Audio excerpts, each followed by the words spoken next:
আসসালামু আলাইকুম। এই যে বন্ধু, আমি মালয়েশিয়াতে আছি। এই যে আমার পাশে একটা ছোট গাছ দেখতে পাচ্ছ, এটা হচ্ছে ডাব গাছ। তো এইখানে মালয়েশিয়াতে ডাব গাছে উঠে পারতে হয় না বন্ধুরা। আমি দাঁড়িয়ে আছি নিচে, এই যে ডাব আমি হাতেই পেয়ে যাচ্ছি, নিচে থেকে হাত দিয়ে পাচ্ছি। এই যে এইসব গাছগুলো বন্ধুরা হেবি সুন্দর একটা জাতের গাছ, আর গাছগুলো বেশি বড় হয় না, এরকমই হাইট হয়, ফলন খুব সুন্দর হয়। তো মালয়েশিয়াতে এমন গাছ, আর যেসব কোম্পানি, এখন প্রত্যেকটা কোম্পানিতেই গাছ, মানে গাছ, ডাব গাছ আছে, ফল ফুল গাছের মানে কোনো কমতি নেই। তো বন্ধুরা, আমরা রোজ নর্মালি 2-3টে করে ডাব খাই। আর এইটা হচ্ছে রমজান মাস।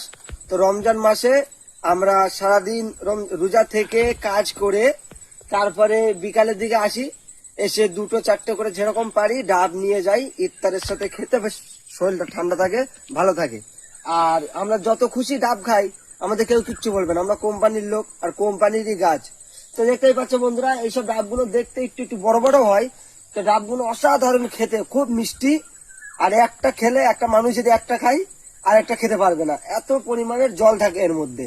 তো বন্ধুরা, মালয়েশিয়াতে ফল ফুল আর এই যে ডাব একদম বিনামূল্যে যে যত খাতে পারবেন, কাজ করবেন পয়সা পাবেন, আবার খাবে এটা মানে এইসব জিনিস খাবেন তাও ফ্রি, কোনো টাকা পয়সা লাগবে না বন্ধুরা। আমরা রোজই মোটামুটি খাই। আল্লাহ হাফেজ।